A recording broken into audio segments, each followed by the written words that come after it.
welcome to the deep dive. Today, we're really getting into it, looking at the strategy behind MrBeast. Yeah, specifically through that Think Media interview he did. Exactly. And our goal here is to pull out the key ideas, the actionable stuff for anyone making online video. Doesn't matter if you're just starting or already have a channel. And he kicks it off with a pretty huge claim, doesn't he? Saying 10 million subs in 6 months is possible if you have the right knowledge. Right.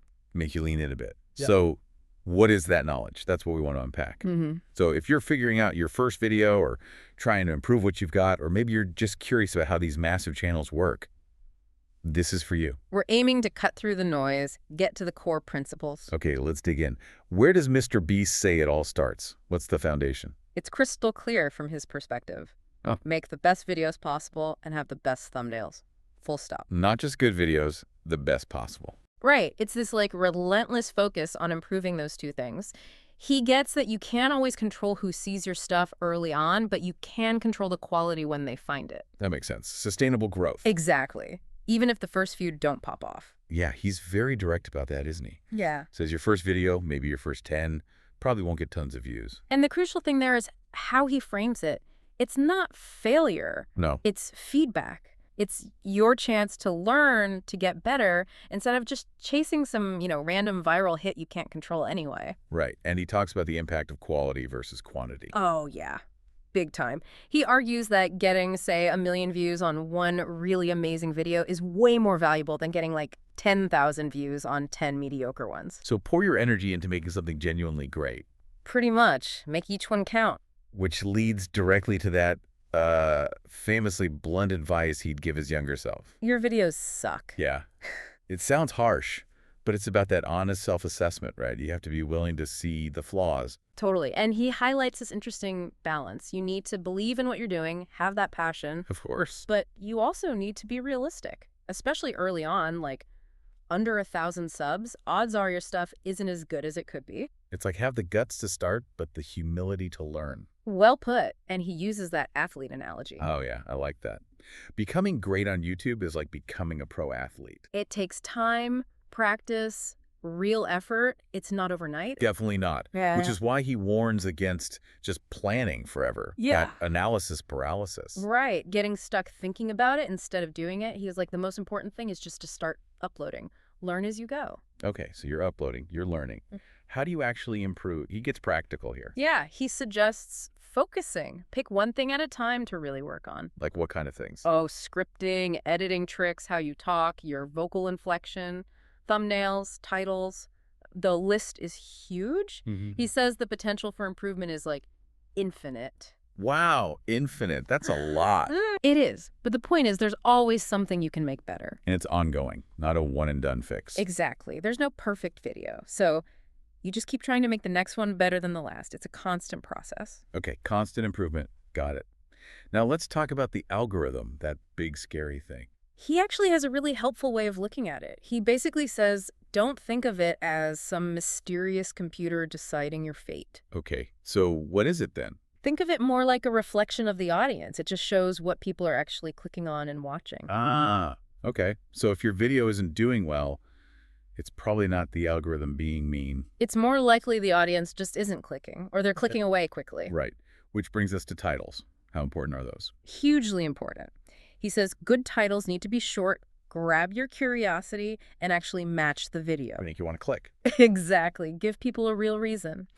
And he does mention that sometimes strong opinions in titles can help grab attention. But there's a catch, right? Big catch. The video has to deliver what the title promised. If you clickbait too hard and the video doesn't match, People leave. yep, high drop off. And that tells YouTube and viewers that it wasn't what they wanted. Makes sense. And with autoplay everywhere now, those first few seconds are even more vital. Oh, absolutely. He puts massive emphasis on the first 5 seconds. You got to hook them visually and verbally. Yeah, and captions too, he points out. For people watching with the sound off, you need to immediately confirm they clicked the right thing. Fulfill that promise from the title and thumbnail right away. Right. Nail that expectation and then try to exceed it so they stick around. Don't make them wait. He really thinks those first, 10 seconds are undervalued. Massively. He says a strong opening can make a huge difference, that hypothetical FBI agent showing up. Oh, yeah. Gets your attention instantly. That's the idea. Concise, grabs you. Okay, so hook them fast. Then what? How do you keep them watching the whole thing? Yeah, maintaining engagement, that's key. He talks about cutting out the dull moments. How do you do that? Using things like B-roll, extra footage, changing camera angles, keeps it visually interesting. Good pacing too, I imagine. Definitely. And having a clear payoff at the end helps. Like if it's a challenge, show the result clearly. It gives people a reason to watch till the end. So basically just give them what they click for. Pretty much. Yep. Stay on topic. Don't wander off with long intros about unrelated stuff. People will just click away. And the longer they watch, the better. Right. He mentions immersion, getting people to binge watch. Exactly. That's the ultimate goal. Make content so engaging they just want to watch the next video and the next. That organic watching drives huge views. Okay, let's loop back to that big claim from the start. The 10 million subs in 6 month thing. He pins that mostly on knowledge. Yeah, almost entirely. It's like the core of his whole philosophy. He really believes YouTube's success is about learning the right things and constantly applying them. And he thinks he can do it again, from scratch. That's what he claims. Start a new channel, apply his knowledge, and boom. 6 months, massive scale. It shows how much faith he has in knowing how YouTube works. So it's about the mindset, too, always learning. Totally. Assume you don't know everything. Dedicate yourself to getting better with every single video. Now, what about money? Do you need a huge budget to go viral? He pushes back on that. He does. He points to his own early stuff. Lots of huge videos were cheap ideas, like staying somewhere for 24 hours. So it's not about throwing cash at it, necessarily. Not necessarily. Especially for smaller channels, he argues quality over quantity is way more effective. One killer video beats lots of okay ones. That's encouraging if you don't have deep pockets. For sure. And he warns against sticking to a rigid upload schedule if it means the quality drops.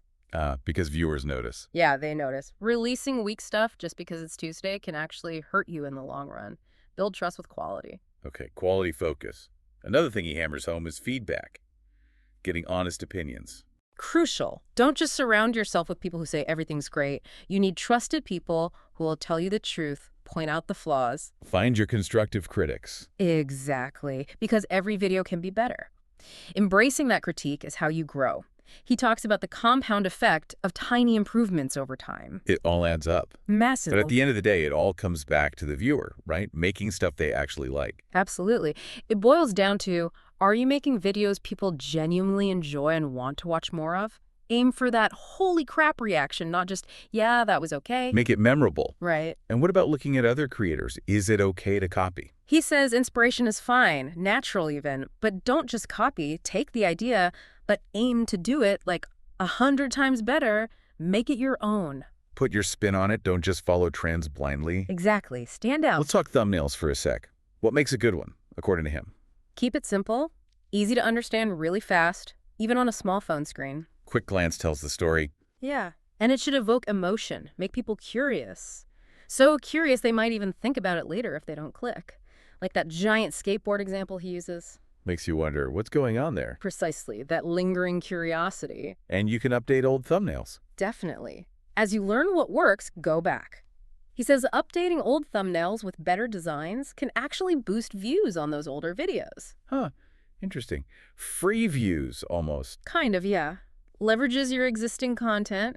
Looking bigger picture, he seems pretty bullish on YouTube's future. Very. He Yeah. predicts it'll overtake TV in cultural importance. Wow.